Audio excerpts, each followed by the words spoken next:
Friends, this is Kanchan Kumari. Welcome you all to the today's vocabulary. आज का vocabulary बहुत ही unique है और मैंने इसको खुद भी बहुत ही ज़्यादा कुछ पर्सन को ऐसे देखी हूँ कि वो ऐसे होते हैं, स्केप्टिक होते हैं। इसलिए मैंने सोचा कि एक वोकेबलरी लेसन इसके लिए बनाया जाए, just for this word, just to learn this word. Sceptic, SCEPTIC, C की जगह कभी कभी के भी लिखते हैं। इसका मतलब होता है वो पर्सन जो किसी के बातों का विश्वास नहीं करता जल्दी, इवन कि उनकी बातों का भी विश्वास जल्दी नहीं करता जिनको कि वो हक भी दिया गया हो कहने का। लाइक कोई सीनियर किसी जूनियर के काम पर विश्वास ना करता हो, उसके एविडेंस दिए गए हों फिर भी वो नहीं विश्वास करता हो और बार बार उसके काम बढ़ा रहा हो, उसे रीडू दे रहा हो, अगेन वो इतनी एविडेंस मांगना चाह रहा हो जैसे कि वो थक ही जाए और अंत में कह दे कि हाँ मैंने गलत किया है। उसके उनके जो मोटिव होते हैं ना, समटाइम्स, और मैंने देखा है मोस्ट ऑफ द टाइम्स कि गलत होते हैं, वरना प्रूफ के बाद विश्वास कर लेना चाहिए, अनलेस यू आर द जज और कोई लॉ की बात चल रही हो। तो उस पर्सन को कहते हैं not convinced that something is true, doubtful. सब कुछ उनको डाउटफुल ही लगता है। Tending to mistrust people, ideas, etc. कोई भी अगर पर्सन ने आइडिया दिया तो उनको वो मिसट्रस्ट ही करना है, कुछ विश्वास नहीं होगा। ये वो पर्सन कहते हैं होते हैं who doesn't believe something is true unless there are evidence. जब तक एविडेंस नहीं होगा, वो भी उनके अकॉर्डिंग, उनके जितना चाहिए उतना। स्केप्टिक्स कहिए या उसको डाउटर्स कहिए, उनको प्रूफ ही प्रूफ। इवन कभी कभी ऑफिस में ऐसे होते हैं कि इतना ज़्यादा मांगते हैं ना, हायर लेवल पे भी। गवर्नमेंट में साफ देखोगे ज़्यादा, ये गवर्नमेंट वर्क में इतने पेपर वर्क होते हैं, वो सब क्या है, बहुत ज़्यादा एविडेंस है। वो स्केप्टिक्स ही मतलब विश्वास नहीं हो रहा है या किसी ने क्लेम डाल दी गलत है, उसके चक्कर में प्रूफ पे प्रूफ काम करने वाला पर्सन इतना परेशान हो जाता है। They ask a lot of questions and follow up on any answers that they don't understand or which they don't which they don't feel it right। जैसे कि ना आप वो उसमें कभी कभी यहाँ तक हो जाती है स्केप्टिक्स की, जो पर्सन होते हैं उनको अगर पर्सनली उनको ये लग रहा है कि ये काम मुझे समझ में नहीं आता, या सपोज़ उनको कंप्यूटर में कुछ पोर्शन नहीं आता है, कुछ हाई क्वालिटी कुछ टेक्निकल बातें नहीं आती, तो वो कहेंगे मुझे प्रिंट आउट में दे दो। मतलब दे में increase others work also.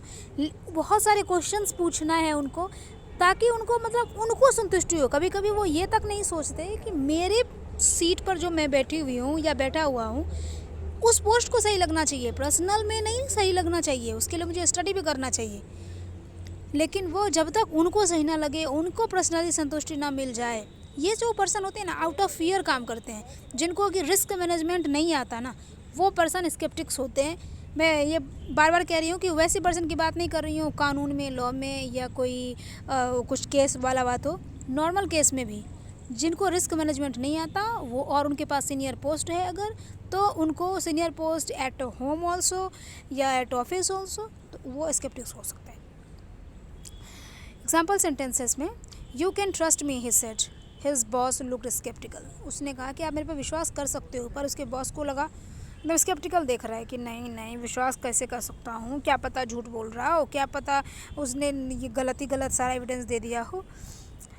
A few corporate CEOs remain skeptical about their managers claim। जैसे कि कोई CEO है और वो हमेशा स्केप्टिकल रहते हैं कि उनका कोई मैनेजर या उनका कोई जूनियर कुछ दे रहा, उसके लिए वो स्केप्टिकल रहते हैं, मीन्स डाउट करते हैं, बहुत ही ज़्यादा doubtful.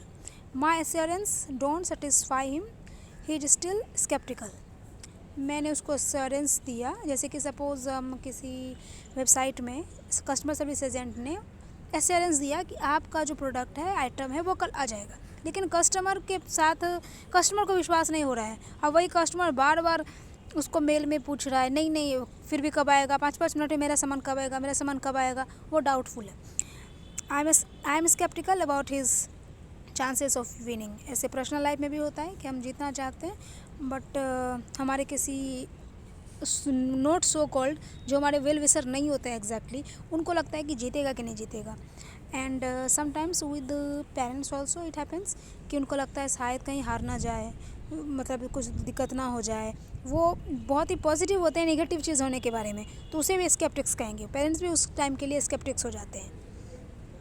Many were sceptical as to whether the plan would succeed. बहुत सभी लोग स्केप्टिकल थे, बहुत सारे लोग स्केप्टिकल थे कि ये प्लान सक्सेस होगा या नहीं। He is very sceptical about the value of soft skill learning. जैसे कि जो पुराने लोग हैं जो सॉफ्ट स्किल का वैल्यू नहीं करते हैं, जिनको ये लगता है कि मेरा आवाज़ तो भारी है, मैं तो ऊंचा ही बोलूँगा, मेरा टेम्परामेंट तो बैड है, मैं ऐसे ही रहूँगी, वो लोग स्केप्टिकल होते हैं कि नहीं सॉफ्ट लर्निंग क्यों सीखना। उनको ऐसा लगता है कि ये सब चीज़ विल नॉट इम्प्रूव एनीथिंग। उनको ये कॉर्पोरेट वैल्यूज़ ये सब चीज़ नहीं समझ में आता। या जो हम अभी स्पिरिचुअल वे में भी कहते हैं कि पेरेंट्स को बच्चों से अच्छे से बात करना चाहिए, डांट ज़्यादा नहीं करना चाहिए। तो कुछ लोग होते हैं वो स्केप्टिकल होते हैं, उनको लगता है कि नहीं प्यार से ही क्यों बात करें, मेरे पिताजी ने तो मुझे डांट के ही किया था और मैं ऐसे ही सीखा था। तो वो लोग भी स्केप्टिकल हैं। तो स्केप्टिकल हमने पर्सनल लाइफ में, प्रोफेशनल लाइफ में सीखा है। और मुझे लगता है कि आपको भी कोई ना कोई ऐसे स्केप्टिकल पर्सन से पाला तो ज़रूर पड़ा होगा। आई विश ना पड़े। एंड यू गाइज, आप लोग कभी never be the sceptical person. Thank you, nice to talk to you.